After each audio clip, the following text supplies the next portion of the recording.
kuri ubu wa gatanu igihumbi cya 2026 ntwarante igihugu cyacu cy'u Burundi kirafise urukino rugira gatanu muri rya kurakurana kugira turonke imigwi izogenda muri kane tukazokina rero n'umugwi wa Centrafrique.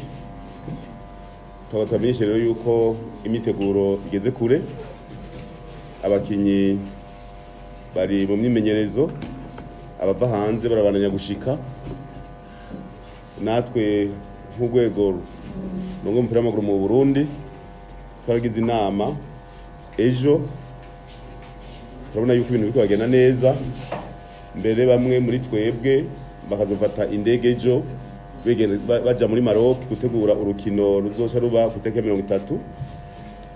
Bazofata indege ejo aba mbere kugira aze kuba barategura urukino. Rero rubaye mu bihe ku isi yose hari kiza ca Covid.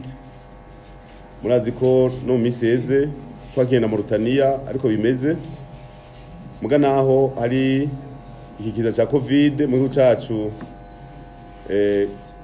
Turashimira ubushikiranganje bw'amagara y'abantu n'abarongoye igihugu ku nguvu bagize kugira ngo abarundi bakingigwe, abarundi bipimishe ku munsi kandi ata amafaranga barishe.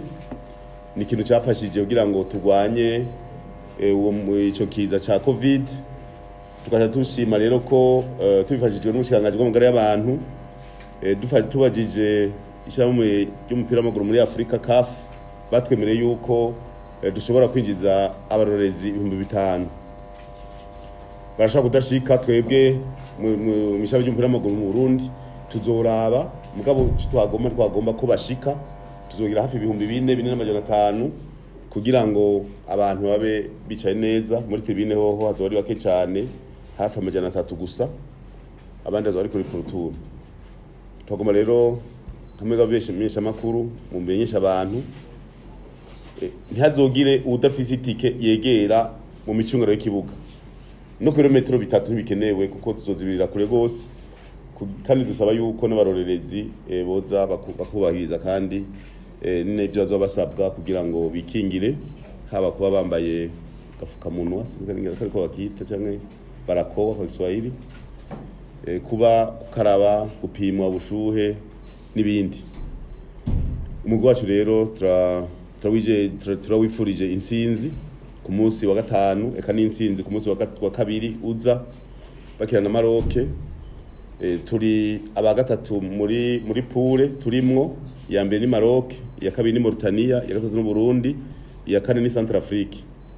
Tukaba rero twifuza intsinzi bwa mbere contre Centrafrique kugira ngo tugenda muri Maroc, mbere turi aba kabiri muri poule niyo bigenze neza. Ni nk'ivyo rero twagomba tubamenyesha kugira ngo mu namwe ubufisi ikibazo canke azokibaza, ngo tubamenyesha yuko ibiciro byaraduze cyane ku kibuga kugira hazi baki. Ni 10,000 kuri portour ku muzunguruko w'ikibuga, ni 50 muri tribune imwe, ni 100 muri tribune VIP. Hama tribune VIP nayo nta mafaranga azorihwa kuko hariho ariko badushigikira. Ubu turashobora kubona yuko tuzogeza ku miliyoni 200 zobazoshigikira intamba mu rugamba cyangwa 250 byose kuko ari bataratubwira mugabo, kandi turabona yuko abarundi batanguye gukunda umugwi wabo, ko iyo duteye akamo turabona batwishura neza. Miliyoni 200 ku 250 ni mafaranga tegekanya guterere kuba zoduterera, naco gituma kiya kibanza citeka kizojamwo abo baduterereye, batereye amafaranga menshi, miliyoni 50, miliyoni 30, 20, 10, 5, 7 gushaka kuri 2. Mugabo niyo twabona babaye benshi, abazibiri bashaje muri VIP yindi kugira abaje bafise make. Tuzogira turaraba rero umwe wese nico yatanze kugira ngo tumenye ni bange bazokwicara mu bwugamo bukuru bw'iteka, ibyo twokwita VIP.